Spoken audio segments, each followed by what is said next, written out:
Buddham Sharanam Gacchami.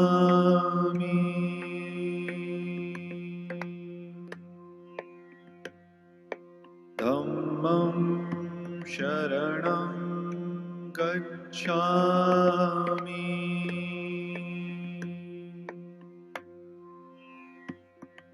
Sangham Sharanam Gacchami.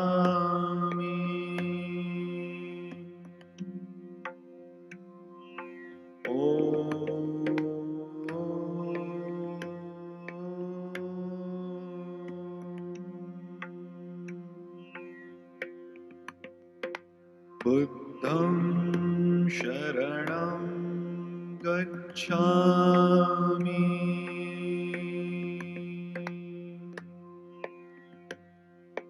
Dhammam Sharanam Gacchami.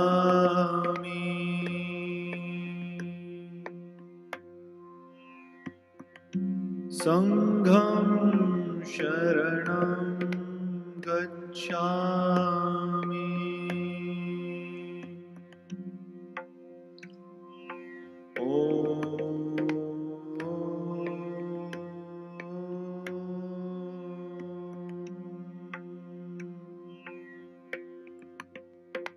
Buddham Sharanam Gacchami.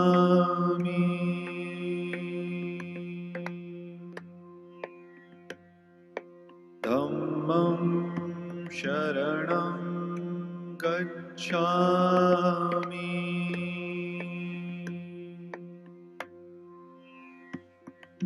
Sangham Sharanam Gacchami.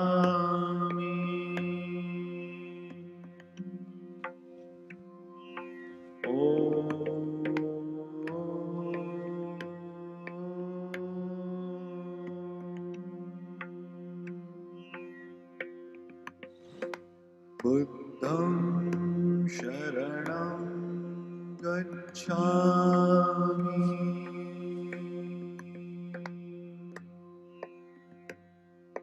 Dhammam Sharanam Gacchami.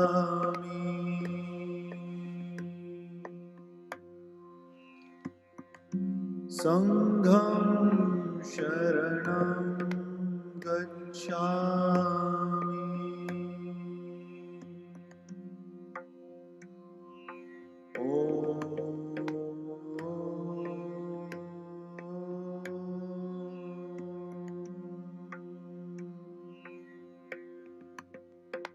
Buddham Sharanam Gacchami.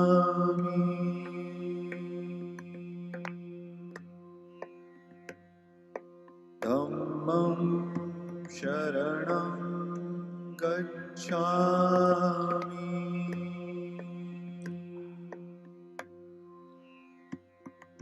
Sangham Sharanam Gacchami.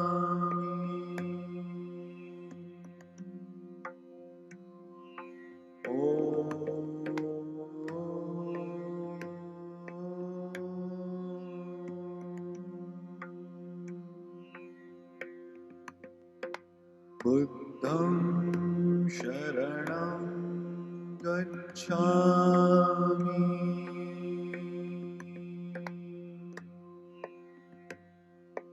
Dhammam Sharanam Gacchami.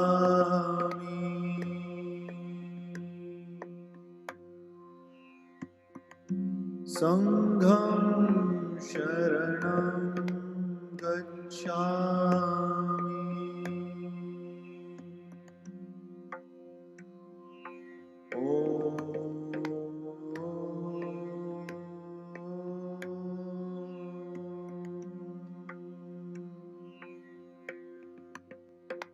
Buddham Sharanam Gacchami.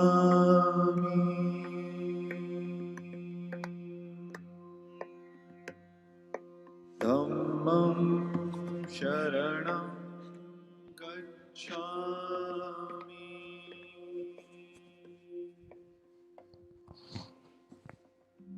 Sangham Sharanam Gacchami.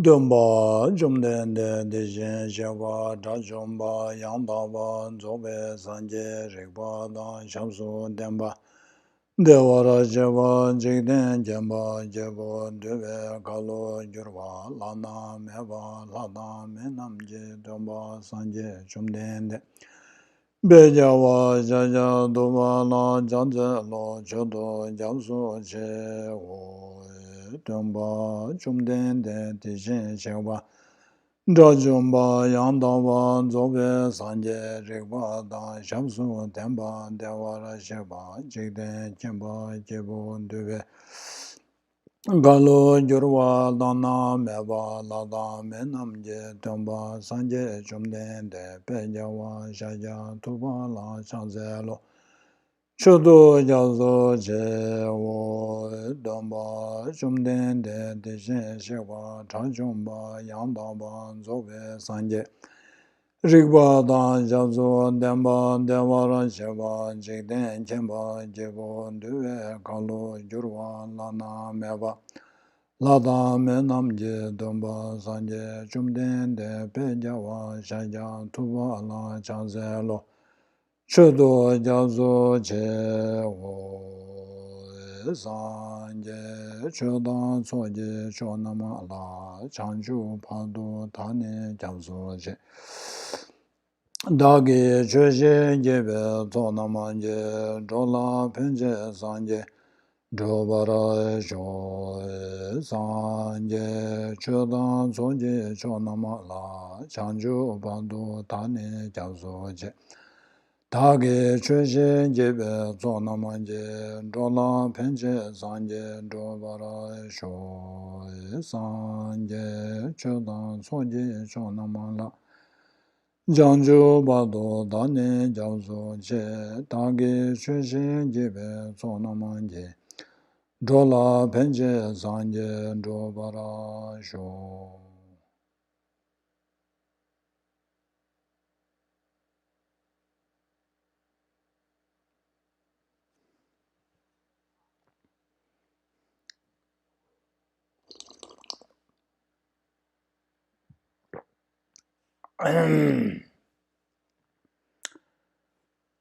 Good morning. Hope you are all well and enjoying the last days of autumn. The winter is coming.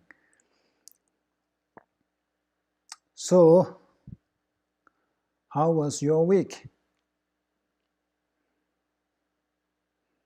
Let's do a short reflection. Maybe it has relevance in our later talk. So let's just go through our days. What did we do? How did we spend the week? Try to recollect as many days as possible in the past week, starting from yesterday. What did you do yesterday? How did you spend the morning? How did you spend the afternoon? And then how about evening? Then go back. Friday. How did you spend the Friday?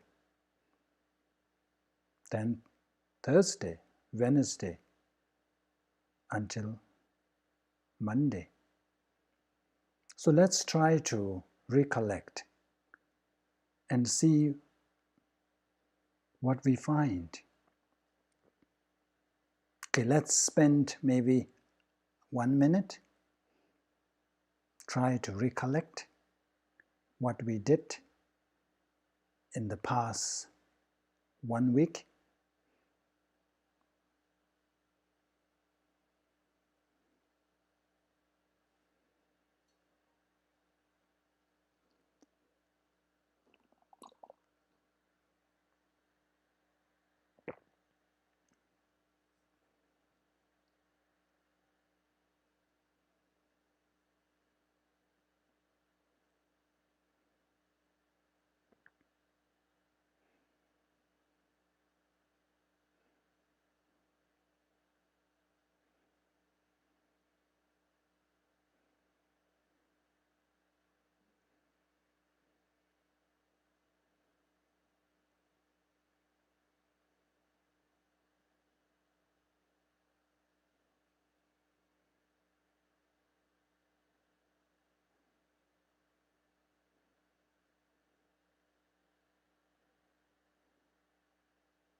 So what did you find?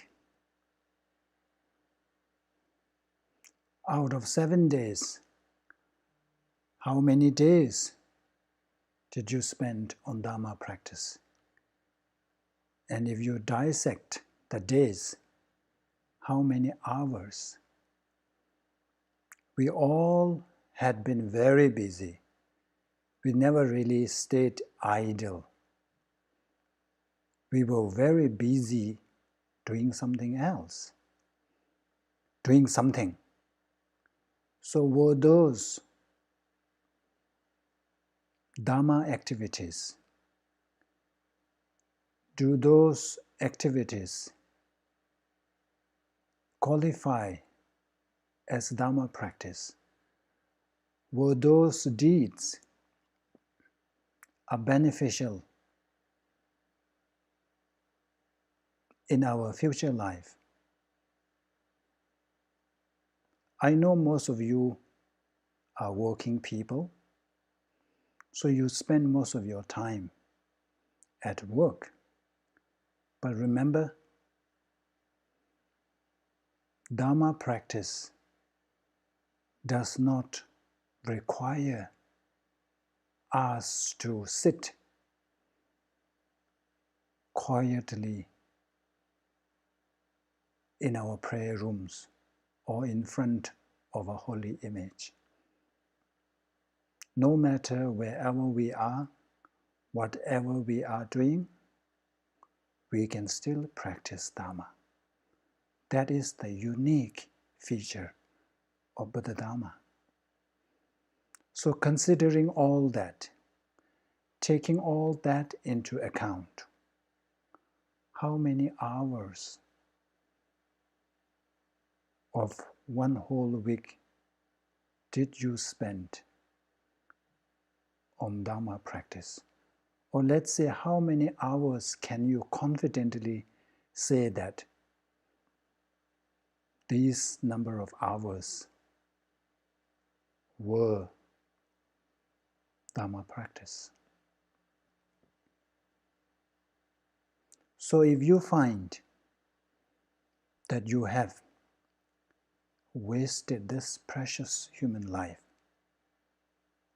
which can achieve so much if we put into proper use, if we utilize properly, it can achieve so much benefits. We can do so many things. So upon your contemplation, if you find that you didn't really do much Dharma practice, then kind of generate a bit of a regret, and then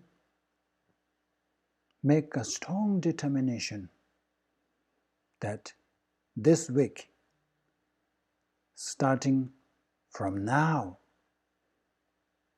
I will do better. I will try to spend as much time as possible in Dharma practice.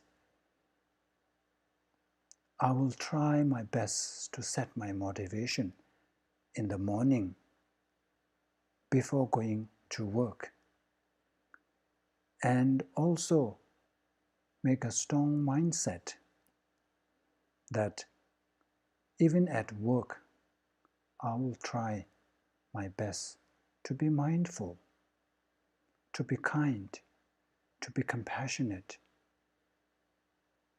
to be free from the clutches or the control of afflictions.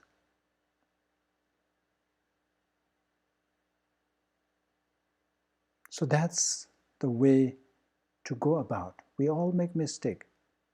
We all forget things. But realizing our mistakes, realizing our shortcoming is the first step and the most important step in making progress. So those of us who find that we were unable to spend our time on Dharma practice, then make a resolution or resolve to do better this coming week. And if you find that you have done well, then rejoice. And also pray and make determination that I will try to do better. If not, at least I will do the way I did this week. So that's the way to improve ourselves. It is not easy. Even in the morning, when we set up that mindset, many times we forget. I also try to do that in the morning, but during the daytime, somehow the mindfulness and the introspection awareness leaves me. And then later an incident happens, and then realize that, oh no, I have forgotten. I wasn't mindful. But I believe that if we put constant effort, if we carry out this kind of setting our mind in the morning, and then if we try to remember during our daytime, I believe that there will be a progress. And then one day it will become our second nature. It comes effortlessly. Whatever situation arises, we will be mindful. We will be able to respond accordingly. Remember, there is a difference between responding and reacting. At the moment, due to the absence of mindfulness and introspective awareness, we just react. We fail to respond because we don't know what we are doing. It's like reflex. If something hits you, it stretches. No much thought going on. I think I mentioned before that mindfulness, if we are able to be mindful, you feel that there is such a long gap between what the another person says and your the time between what other person says and your response. So when we are not mindful, it happens instantly. You hear something, you react. There is no time. But when you are mindful, it's like there's so much time to think about. Shall I respond? What is the use? Is it important for me to give input? No, it's not important. No matter, whether I correct that or not, whether I give my opinion or not, it doesn't matter. I rather keep quiet. You have that space, you have that time. So that's the advantage of being mindful. So before we start the class, let's set our mind just from now onwards. I will try to be mindful. I will try to transform my activities in the coming week into Dharma practice. Remember, whether it becomes a Dharma practice or not is purely determined by our motivation. If our motivation concerns only about this life, then no matter what meritorious action we engage in, it is not Dharma practice. It is just worldly action. What a waste. Whereas if we are able to generate a specific motivation, especially bodhicitta mindset, not only our activities become Dharma practice, it becomes Mahayana practice. And it will become the cause to become Buddha. That is the ultimate goal.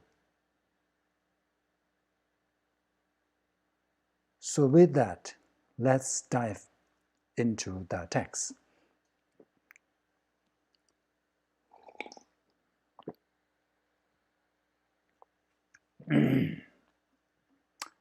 In the last class, we discussed on the stages of the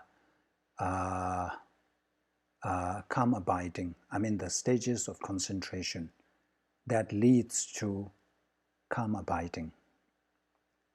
Shine. So even though we went through each step, I just want to summarize that 9 stages. Last week, we ran out of time, so we had to stop. So didn't get time to do a summary. So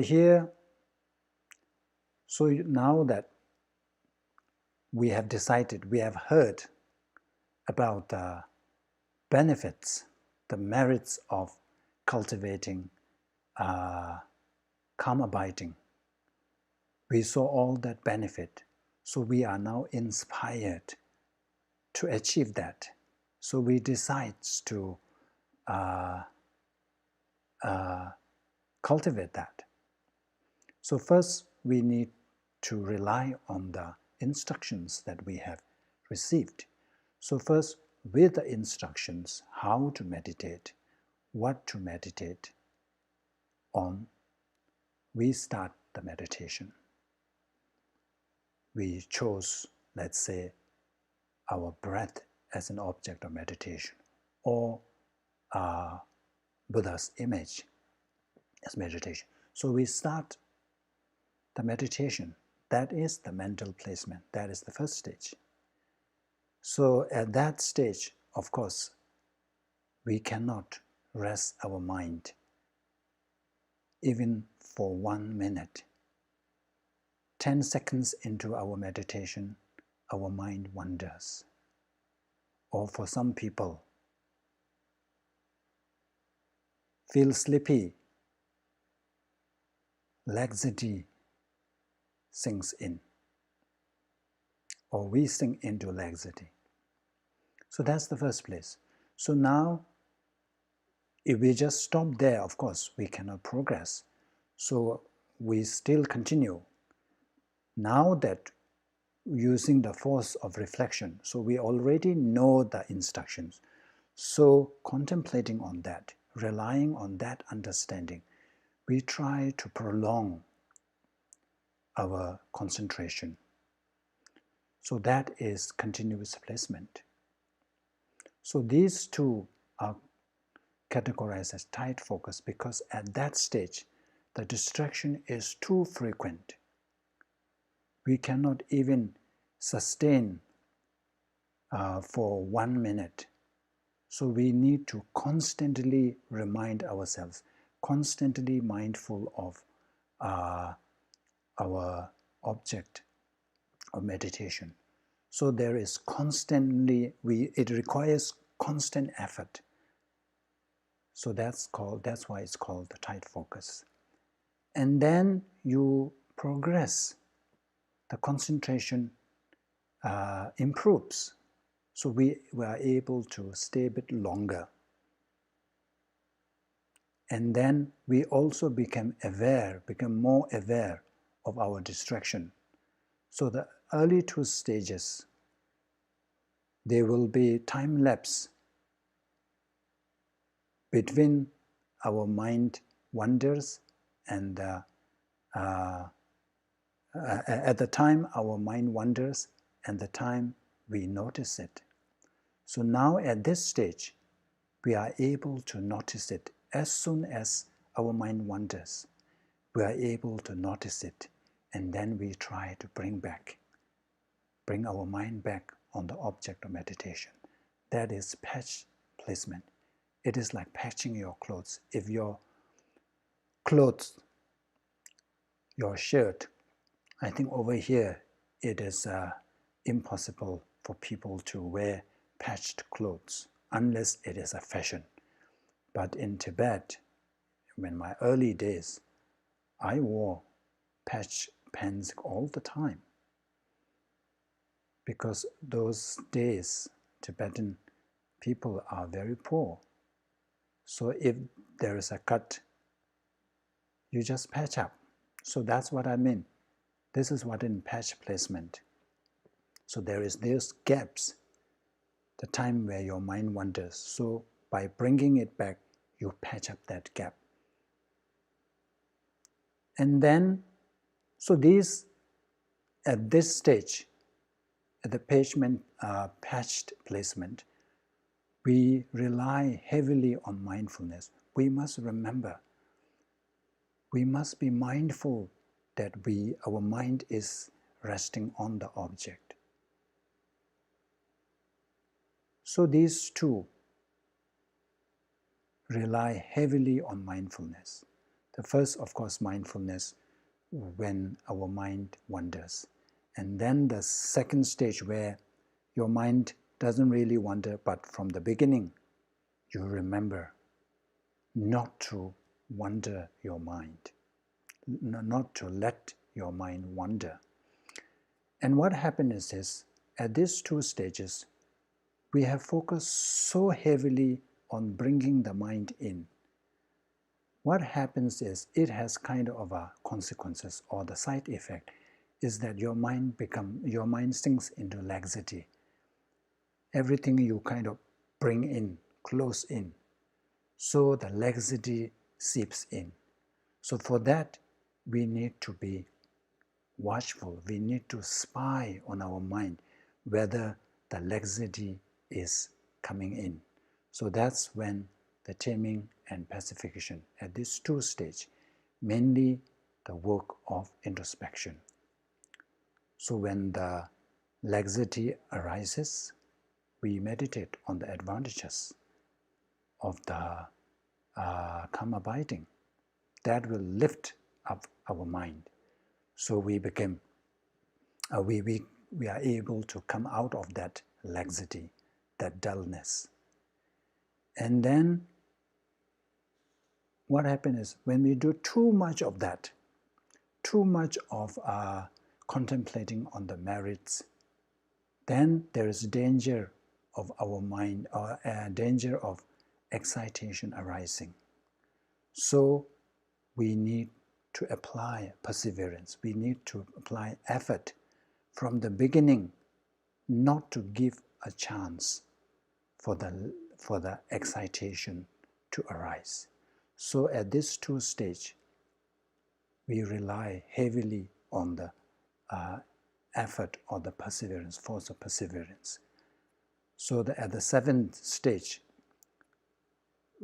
when the laxity, excitation or laxity, mainly excitation, the subtle excitation, when it arises, we should apply antidote.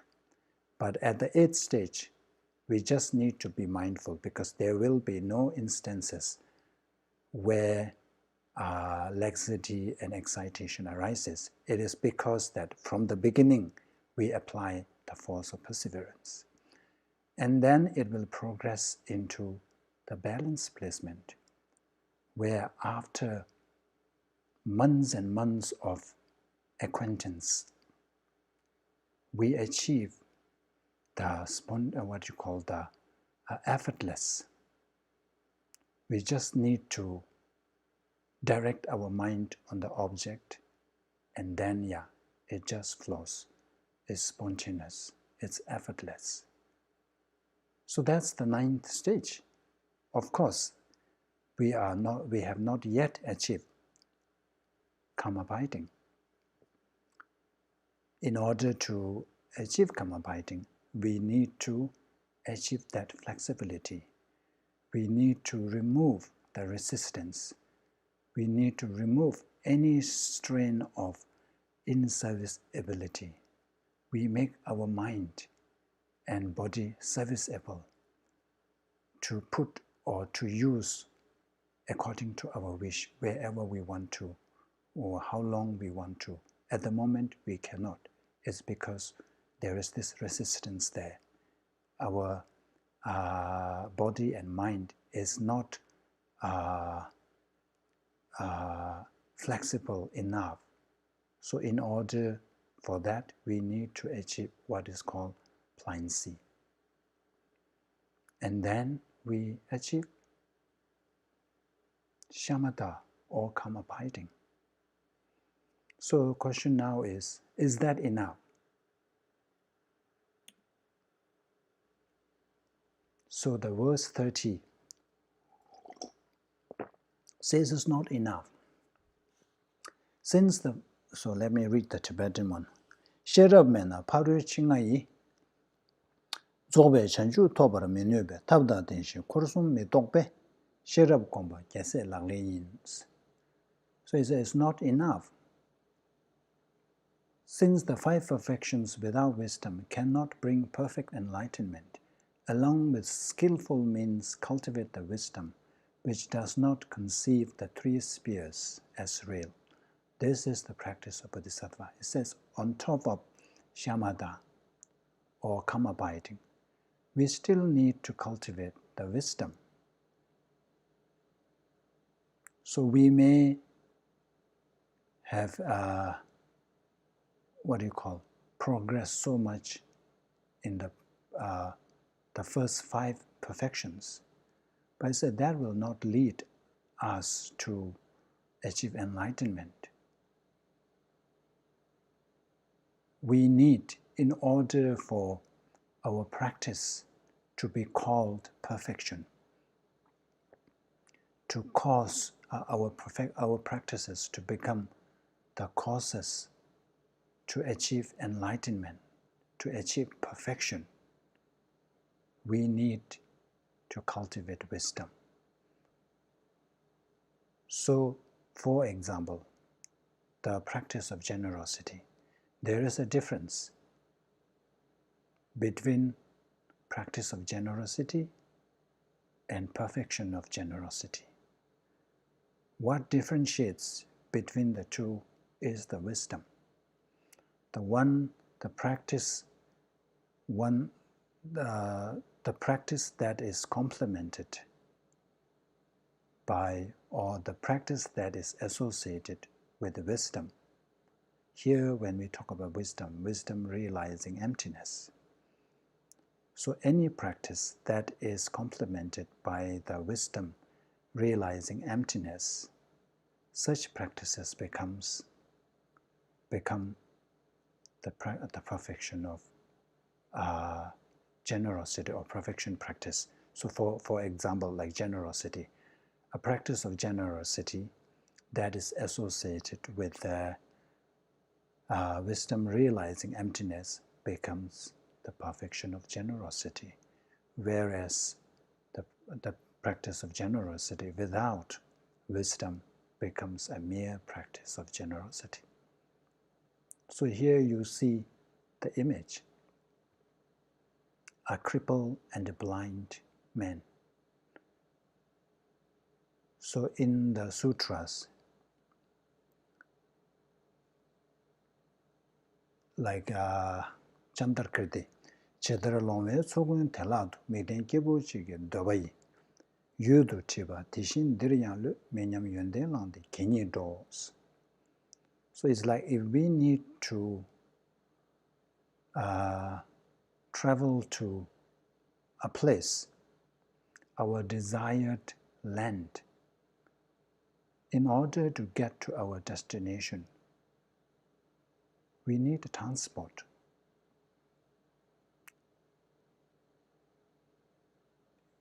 If let's say, if we have our legs, so those days, let's say, if we have to walk, but even if we are very fit,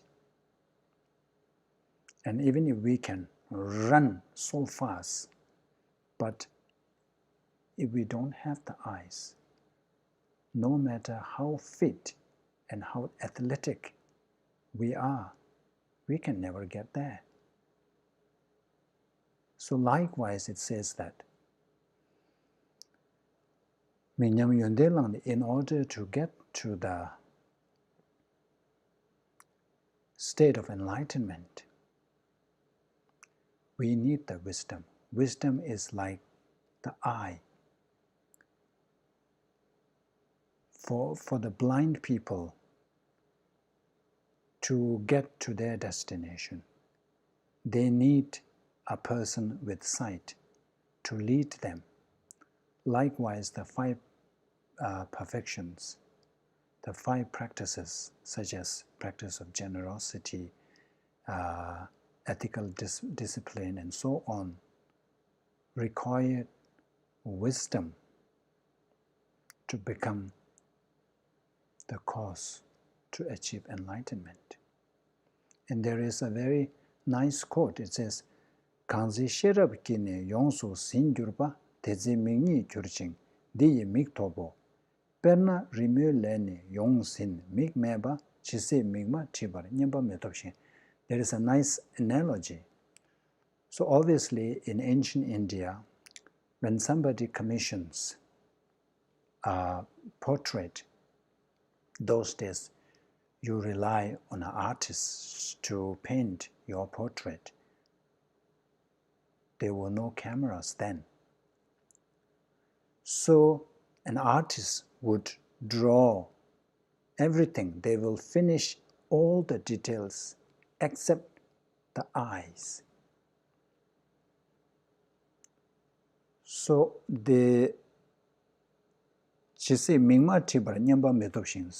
so as long as until you do the eye, you don't get paid. So that is like the final touch.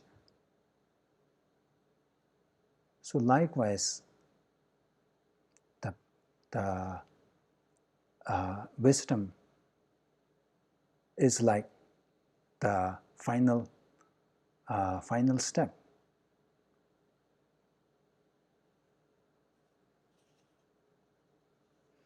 So now the question is, how do we practice? How do we combine? First, let me add a bit more. So why do we need the two? Why is wisdom so important? First of all, our primary goal is to achieve enlightenment. That's the ultimate goal.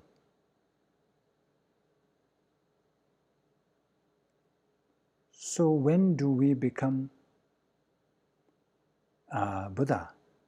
When we are purified when our mind is purified of all afflictions and all the stains. That transforms our deluded mind into a stainless, faultless mind, which is known as the Dhammakaya. So Dhammakaya is a state of mind. So it cannot really do much. Even if it wants to liberate sentient beings, just the mere state of mind, the purified state of mind, cannot do. It has to take a form. So that's why we have these two forms, Dhammakaya and Rupakaya. We need to take a form. Buddha needs to take a form. That Dhammakaya needs to emanate a form so that the disciples can see, so the sentient beings can see, and then Buddha can help. So these two kayas, they arise from two specific causes. One is the method aspects, and the other is the wisdom aspects.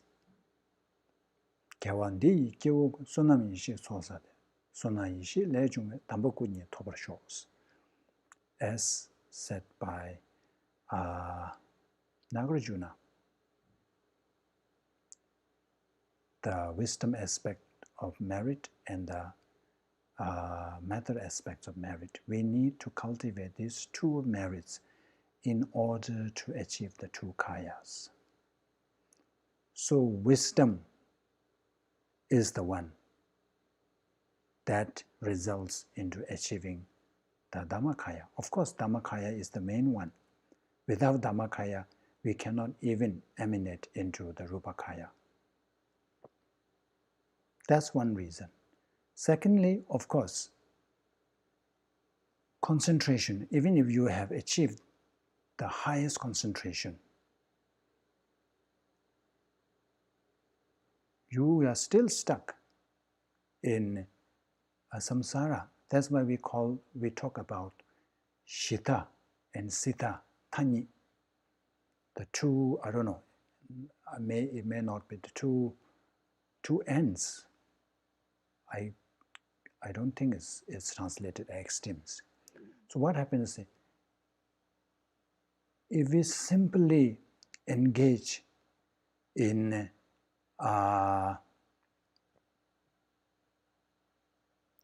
the first five practices, five perfections, such as the practice of generosity and so on, we will be still stuck in samsara because we won't be able to sever that tie that binds us in samsara. So we need the wisdom aspect. But if we only have wisdom aspects, then we will be kind of attached to the nirvana, because we don't have that interest in benefiting sentient beings, because we don't have that aspect, which is a method aspect, which is mainly motivated by bodhicitta. So we will be stuck with the nirvana. We want to achieve enlightenment. So for that reason, we need the two. We need the wisdom. So now the question is, how do we go about bringing in the practice of wisdom It says, along with skillful means cultivate the wisdom. So we need both. We need the method aspects along with skillful means. So here it says tap. They translate it here as skillful, but is the bodhicitta, is the method aspects. With method aspects, how should we train ourselves in wisdom is by seeing the empty nature of things. Here it talks about the three spheres: agent, action, and object. Let's say if we engage in the practice of generosity, so we should perceive the giver ourselves, the receiver or the recipient, and then whatever we are giving, the material, the item, devoid of what you call the independent or true existence. So we talked about that before, that things do not exist inherently.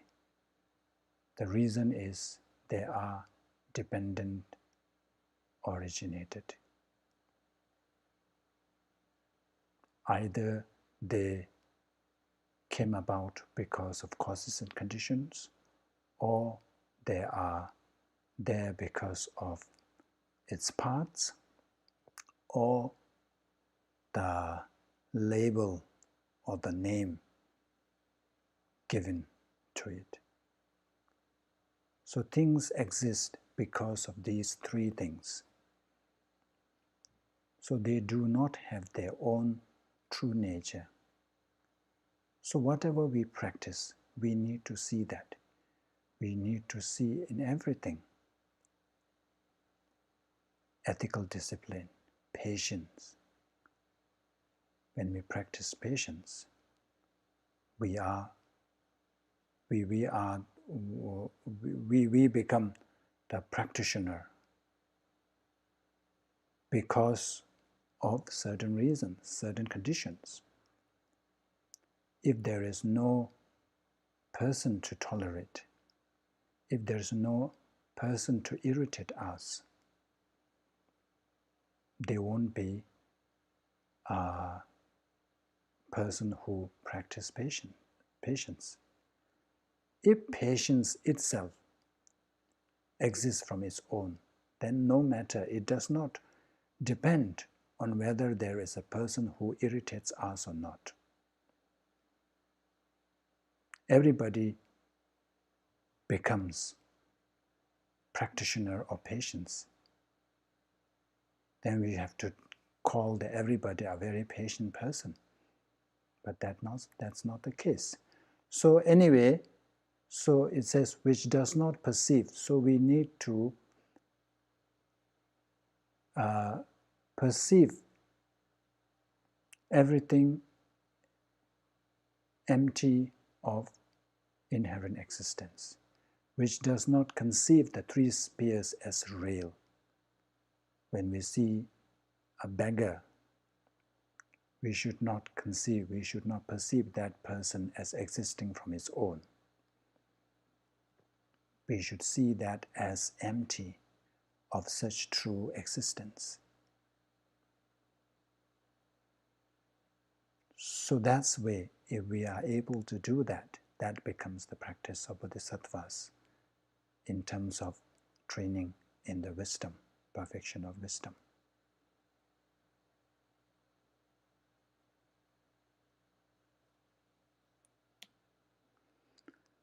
So now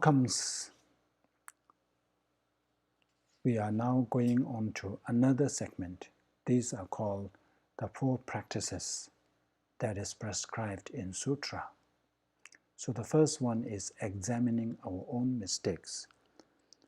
Rangi chuba, rangi matana, chube soji, chumen chisibe, tijir, Kyundu rangi Drupa la tangne pongwa kese langling yins.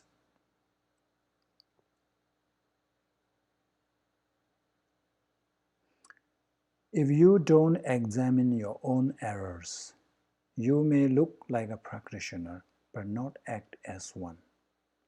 Therefore, always examining your own errors, rid yourself of them. This is the practice of Bodhisattvas. So, remember in the beginning of the class, we did that reflection.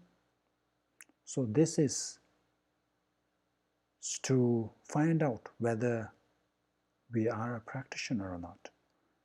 Do you call yourself a practitioner?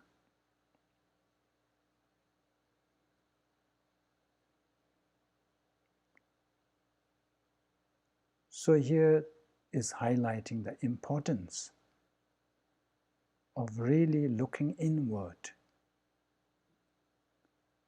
really identifying our own errors and shortcomings. Remember, I mentioned earlier that identifying and then accepting our shortcoming is the most important step in progressing,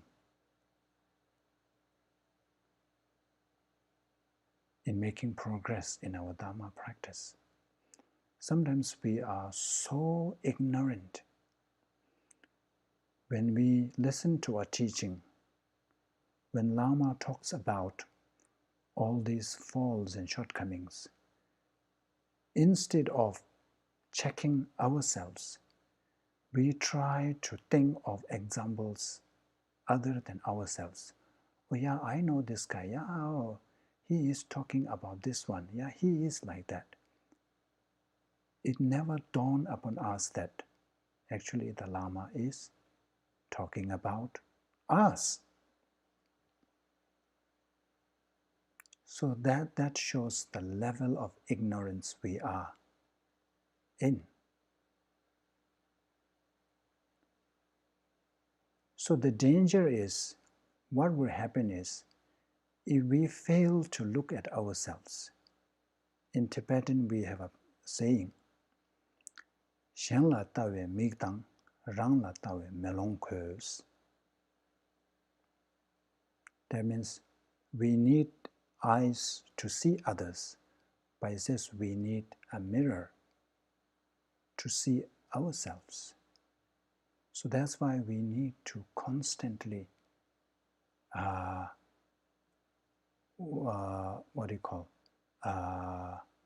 examine ourselves, examine our mind. What is our mind thinking? What is our speech engaging in? What is our body engaging in? Mangbyo chodo nga la ta, mangbyo nangdo nga la ta, chikburub do sim la ta. That's what Kadam Lama does. He says when you are amongst people, amongst others, he said always watch your speech. And it says if you are alone, watch your mind. So much truth in it. When we are with others, the speech is very loose. We are kind of compelled to join in the conversation, to give our opinion. What happens when we join in such conversation, such chat, such discussion? All kinds of, we engage in all kinds of negative speech, including criticizing others. When we meet and we talk about, most of the time we talk about another person, especially politics. Then we pick a person as our topic, and then we hardly praise that person. We always criticize that person. We always denigrate that person. So there is this danger. And then when you are alone, if we are not watchful of our thoughts, even though we are alone, we are not with others, we are inside our house, but our mind can be so absorbed, so engrossed in all kinds of things. And all these thoughts, for us ordinary people, are propelled by the three poisons. Either it is out of attachment, out of hatred, or out of sheer ignorance.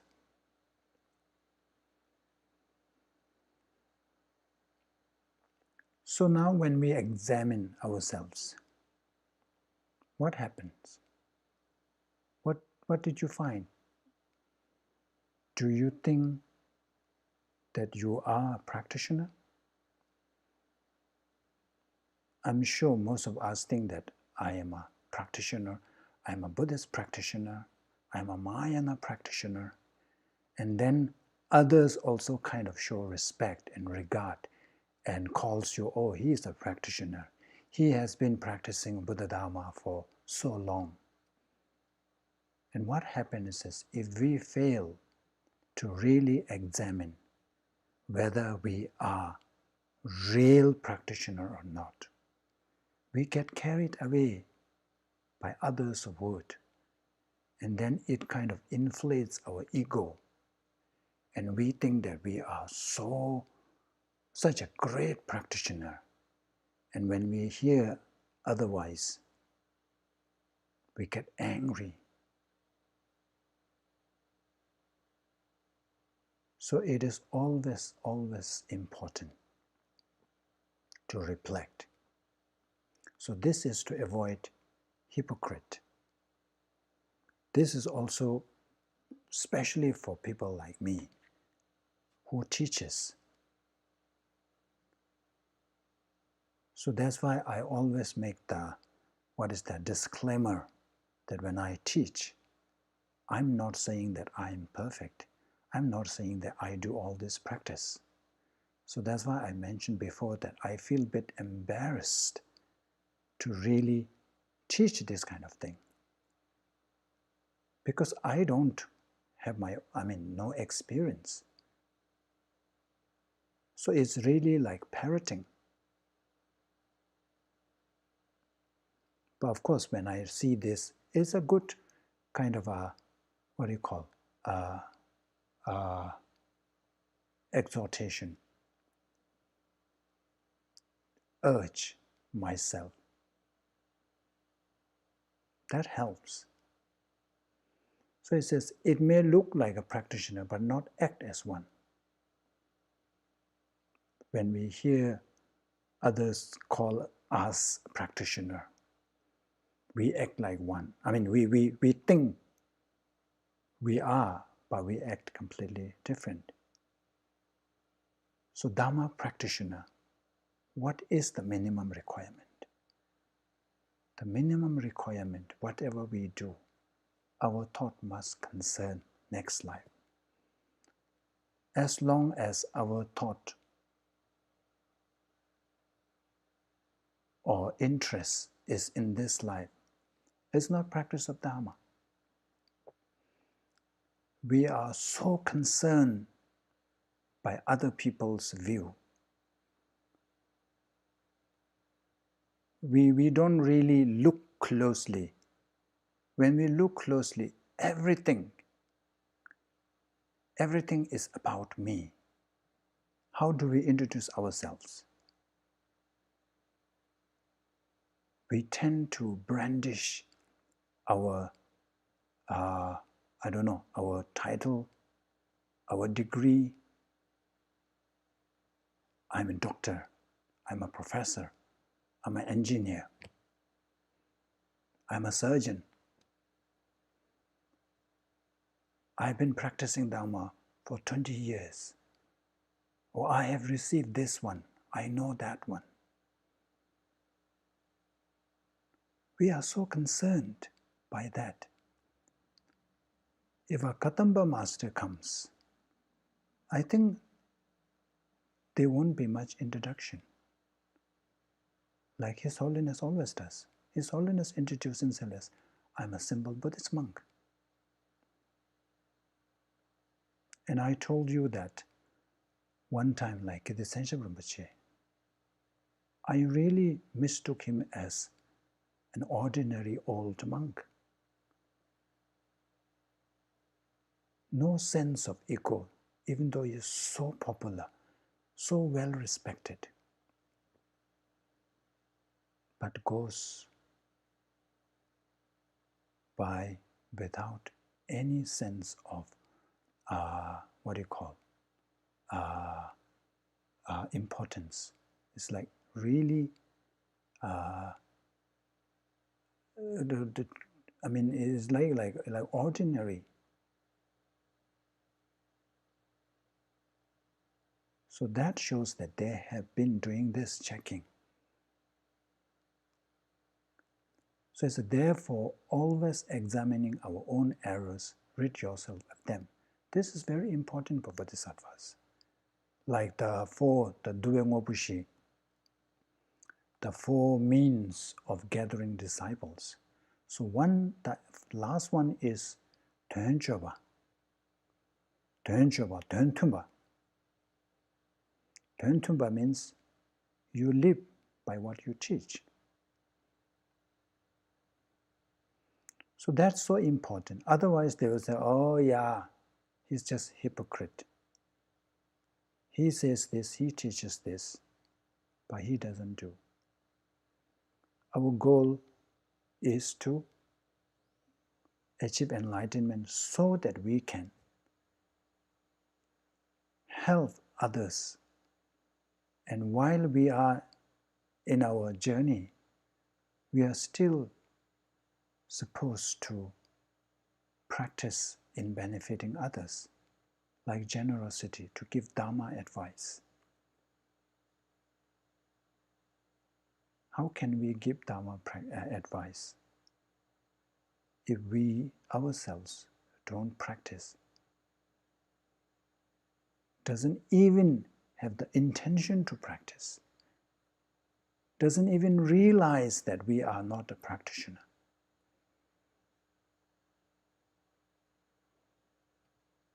So I think this is very important. Even in our relationships, if you fail to acknowledge your shortcomings, then there will be no improvement.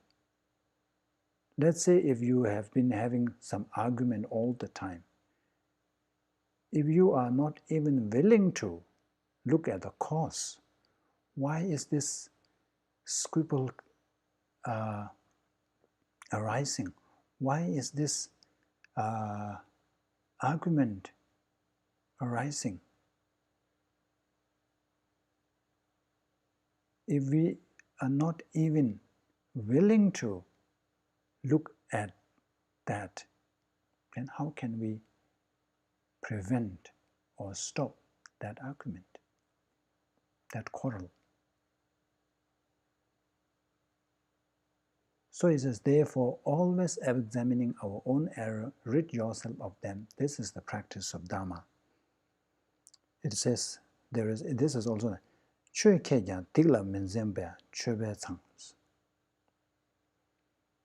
these are pointing out the faults of a Dharma practitioner. It says, one of the faults, one of the errors of a practitioner is that you know so much about Dharma, but when it comes to restraining ourselves from committing negative actions, we are not. So it says that is one fault. You have received so many instructions, special instructions, very intimate kind of instructions from very high Lama. So you have everything, all the instructions, but there's no transformation. You are the same rigid, stubborn, arrogant person, despite receiving all these instructions over the past 10 years. So it said that is another fault. And then finally it says, Rang la tab ji tue jing, xiang la tab ji myo ba chue be chang. So you always find ways to praise yourself and then put down others, criticize others, denigrate others. So that also shows that we are not a practitioner. A real practitioner won't do that, would do the opposite, praise others and cultivate humility. So now, what do you think? Are we practitioners? So if you find that you do not qualify, you do not fit in that basket, then do something about it.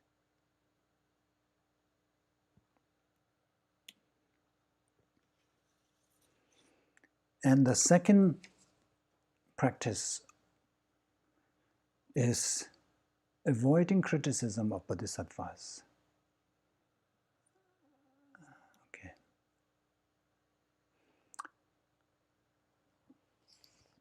Nyomo wangi kese shenda la nyeba lengna tanye nyamjur shings. Tewa che la shube kansa ki nyeba mema kese langlen yins. If through the influence of disturbing emotions, you point out the faults of another Bodhisattvas, you yourself are diminished, so don't mention the faults of those who have entered the great vehicle. This is the practice of Bodhisattva. So another practice is to refrain from criticizing others. So others, of course, in general, everybody.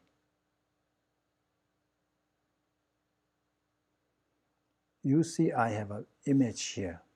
So I don't know whether this is persimmon, picture of persimmon. So in Tibetan or Sanskrit term, it's called ama.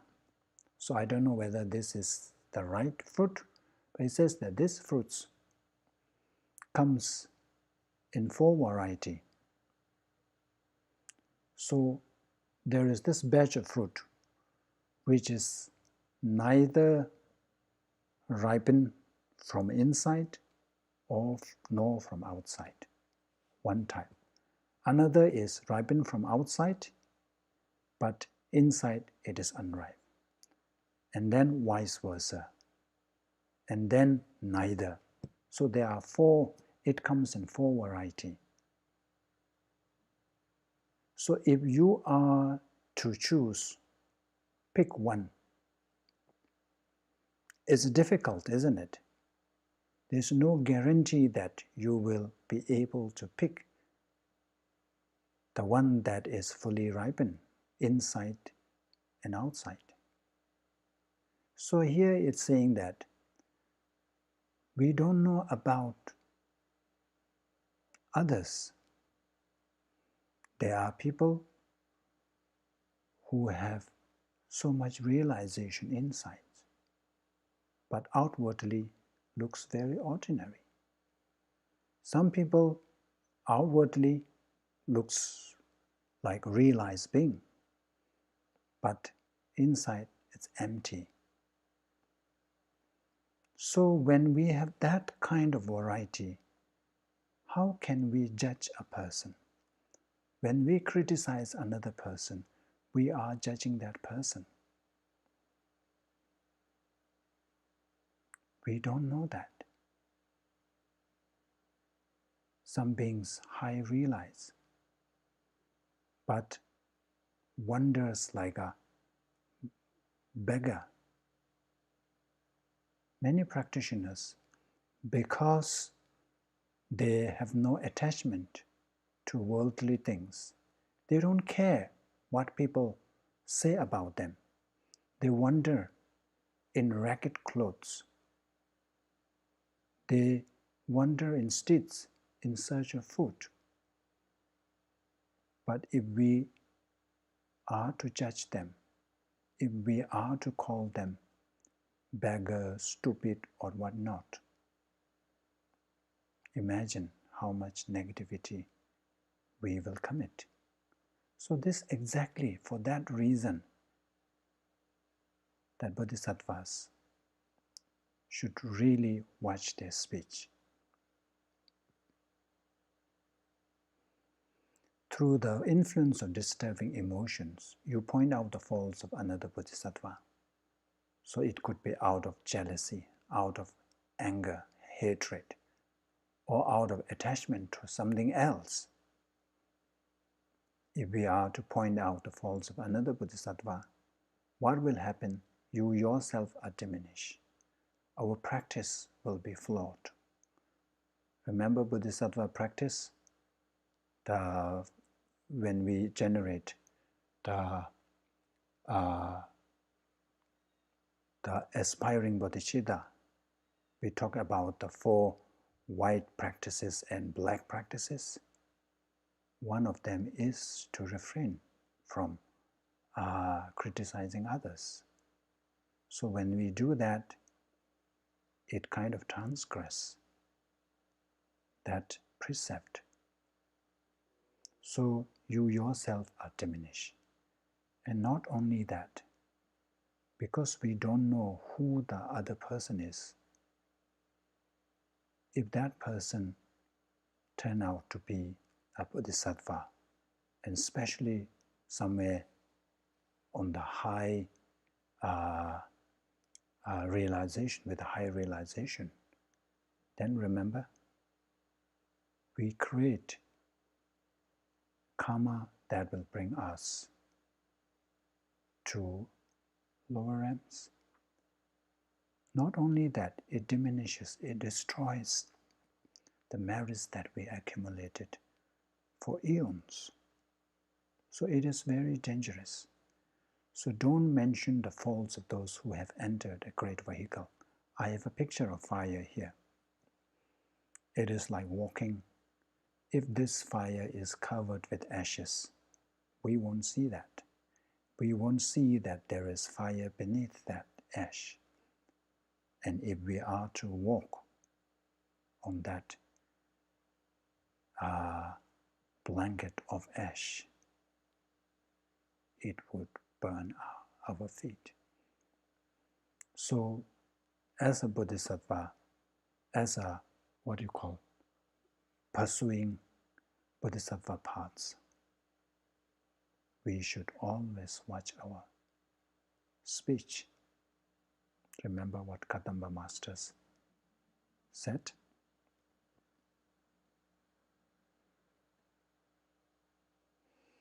So now, what is the best way to avoid that, to help us restrain? So there is a sutra that is requested by Mahakashyapa, Vösungi Shubedo. It says, Tani simjen tamje la tumbyen dushi ke la sos. Te chi le du shena, ombu mimba da ma mimba kanyimba tsawa ma chibe chiros. So we should hold that view that everybody is Buddha. If you have difficulty holding everybody as Buddha, then at least hold everybody as Bodhisattvas. Even the people you have difficulty accepting, even the people you find irritating, if we are able to hold that view that, oh, this person can be a Bodhisattva, of best is to hold this is Bodhisattva, if not just the possibility that, oh, this person can be Bodhisattva. Because we cannot judge from the outward conduct or behavior. Telopa, I think, he portrayed as a fisherman. When Milarepa met Lama Marpa was plowing the field. So outward look can be deceiving. So we are, very stupid to judge from external behavior.